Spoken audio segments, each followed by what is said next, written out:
নমস্কার বন্ধুরা, সবাইকে স্বাগত জানাই শ্রাবন্তী কিচেন অ্যান্ড ডেলি ব্লগে। আজকে নিয়ে চলে এসেছি আরও একটা রেসিপি। আজকে বানাবো নিরামিষ থোড়ের ঘন্ট। আশা করছি আপনাদের ভালো লাগবে। রেসিপিটি পুরো দেখার জন্য আগে থেকেই অনুরোধ রাখলাম। তো এখানে আমি দুটো টুকরো করে নিয়েছি থোড়টাকে বেশ ভালো করে খোসাটাকে ছাড়িয়ে নিয়ে এবারে আমি ছোট ছোট টুকরো করে কেটে নিয়েছি। তো দেখুন, থোড়টাকে কেটে একটা সাইডে রেখে দিয়েছি। এবারে আমি এর মধ্যে দিয়ে দিচ্ছি পরিমাণ মতো লবণ। এবারে আমি এই নুনটা থোড়ের মধ্যে বেশ ভালো করে মাখিয়ে দেব। এখানে আপনারা চাইলে কিন্তু নুন দিয়ে থোড়টাকে মাখিয়ে প্রায় 2 থেকে 3 মিনিট রেখে দিতে পারেন। তারপরে কিন্তু থোড়টাকে চটকে নিতেও পারেন। তো এখানে আমি নুন মাখাবার পর সঙ্গে সঙ্গেই বেশ ভালো করে হাত দিয়ে চটকে নিয়েছিলাম। অবশ্যই এটা হাত দিয়ে করবেন। এরকমভাবে যখন নুন দিয়ে থোড়টা মাখাবেন, দেখবেন এর থেকে এক্সট্রা যে জলটা আছে সবটাই বেরিয়ে যাবে। থোড় থেকে নুনটা সবটাই বেরিয়ে যাবে। তো বেশ ভালো করে থোড় থেকে এরকমভাবে চেপে চেপে জল বার করে নিতে হবে। আপনারা চাইলে যদি কিছুক্ষণ রেখে দেন তাহলে দেখবেন যে খুব একটা সময় লাগবে না, একটু সামান্য চাপলেই জলটা বেরিয়ে যাবে থোড় থেকে। তো আমি এরকমভাবে হাত দিয়ে চেপে চেপে দেখুন থোড় থেকে এক্সট্রা জলটা আমি বার করে নিচ্ছি। এটা করতে খুব বেশি সময় লাগবে না, খুব তাড়াতাড়ি হয়ে যাবে। তো দেখুন কতটা পরিমাণে থোড় থেকে জল বেরোচ্ছে। আপনারা অবশ্যই এখানে নুনটা আগে থেকেই মাখিয়ে নেবেন, তাহলে দেখবেন থোড়ের কিন্তু স্বাদটাও ভীষণ সুন্দর আসে। আর থোড় থেকে যে এক্সট্রা কষ থাকে কালো কালো, সেটাও কিন্তু বেরিয়ে যায়। তো এরকমভাবে সমস্ত থোড় থেকে জল বা বলুন থোড়ের কষ সমস্তটাই আমি এখানে বার করে দিচ্ছি। এবারে আমি এটাকে একটা সাইডে রেখে দেব। তো দেখুন এখানে কতটা পরিমাণ থোড় থেকে জল বেরিয়েছে। তো বন্ধুরা দেখুন, এখানে মোট এই পরিমাণ থোড় হয়েছে। জল বার করার পর কিন্তু পরিমাণটা খুবই কমে যাবে থোড়ের। তো এবারে দেখুন এখানে আমি নিয়ে নিয়েছি আলু আর কুমড়ো। আমি এখানে এই রেসিপিটাতে কুমড়ো দিচ্ছি। আপনারা চাইলে কিন্তু এটা অ্যাভয়েড করতেও পারেন, বা চাইলে অন্যান্য সবজিও এতে দিয়ে দিতে পারেন, তাহলেও কিন্তু থোড়ের স্বাদ ভীষণ সুন্দর হয়। এবার আমি কড়াতে তেল বসিয়ে দিয়েছি, খুব সামান্য পরিমাণ তেল দিয়েছি। দিয়ে দিচ্ছি গোটা গরম মশলা ফোড়নে, দিয়েছি 2 টুকরো দারচিনি, 2টো এলাচ ফাটিয়ে দিয়েছি, 2টো লবঙ্গ দিয়ে দিচ্ছি, একটা তেজপাতা আর 2টো গোটা শুকনো লঙ্কা দিয়ে বেশ ভালো করে তেলের মধ্যে নাড়াচাড়া করছি। আমি এই রেসিপিটি সাদা তেলে বানাবো, আপনারা চাইলে কিন্তু সর্ষের তেলেও বানাতে পারেন। তো সামান্য একটু নাড়াচাড়া করে নিয়ে এর মধ্যে আমি দিয়ে দেবো 5 ফোড়ন। 5 ফোড়ন আর গরম মশলা একসাথে ভাজলে ভীষণ সুন্দরই এটা থেকে গন্ধ বেরোতে শুরু করবে।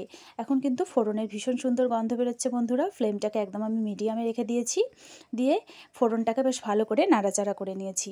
ফোড়নটা ভাজা ভাজা হয়ে যেতেই এর মধ্যে আমি দিয়ে দিচ্ছি কেটে রাখা কুমড়োগুলো আমি এরকম স্কোয়ার করে কেটে নিয়েছি, এর থেকে আর বেশি ছোট করিনি। মোটামুটি এরকম সাইজের রাখলেই হবে। এরপরে আমি দিয়ে দিচ্ছি আলু। এখানে আমি একটা মিডিয়াম সাইজের আলু নিয়েছিলাম। আলু আর কুমড়োটা তেলের মধ্যে বেশ ভালো করে নাড়াচাড়া করে ভেজে নেব। এখানে ফ্লেমটাকে আমি মিডিয়ামেই রেখেছি এখন। তো বেশ ভালো করে আলু কুমড়োটাকে ভেজে নিচ্ছি। আপনারা চাইলে এতে কিন্তু আলু কুমড়োর সাথে পেঁপেও দিয়ে দিতে পারেন। চাইলে আপনারা অন্যান্য সবজিও অ্যাড করতে পারেন। বাচ্চাদের জন্য বানালে অবশ্যই এখানে কিন্তু সবজি দিয়ে দিতে পারেন।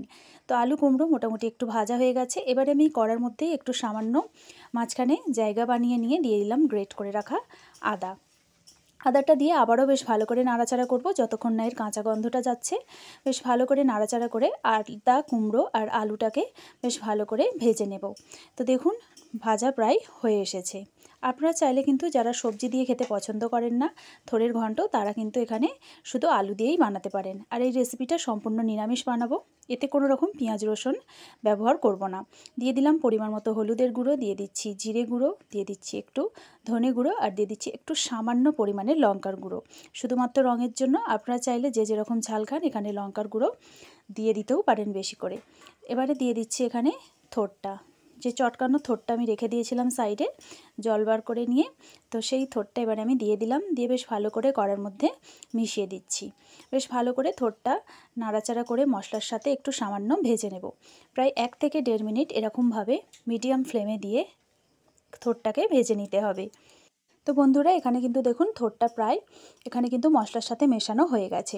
এবারে আমি এর মধ্যে দিয়ে দেব হচ্ছে ভেজানো ছোলা।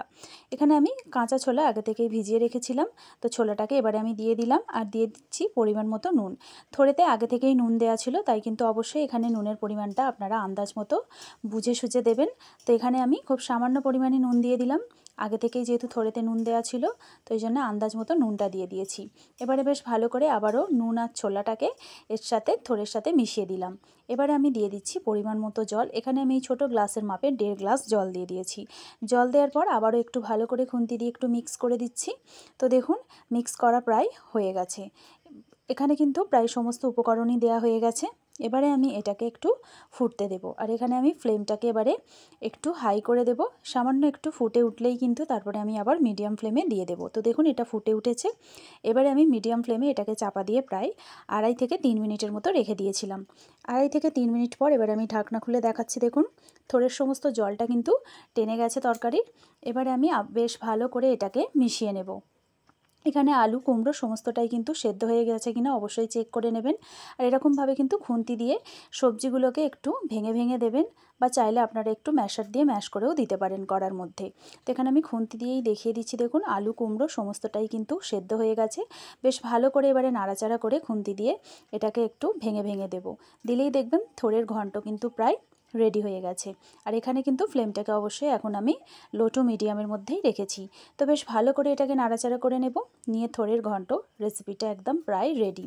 তো বন্ধুরা আপনাদের কেমন লাগলো রেসিপিটা কমেন্ট বক্সে অবশ্যই জানাবেন। আপনারা চাইলে এতে একটু সামান্য পরিমাণ চিনিও দিতে পারেন। এখানে আমি চিনির ব্যবহার করছি না। ওপর থেকে দিয়ে দিচ্ছি একটু ভাজা জিরে গুঁড়ো। আপনারা চাইলে এখানে সামান্য একটু ঘিও দিয়ে দিতে পারেন। এখানে আমি ঘি আর চিনি দুটোই দিলাম না। তো বেশ ভালো করে মিশিয়ে দিলাম আবারও। তো দেখুন বন্ধুরা এটা কিন্তু একদম রেডি হয়ে গেছে। এবারে আমি গ্যাসের ফ্লেমটাকে অফ করে দেব, দিয়ে এটাকে আমি সার্ভ করে নেব একটা প্লেটের মধ্যে।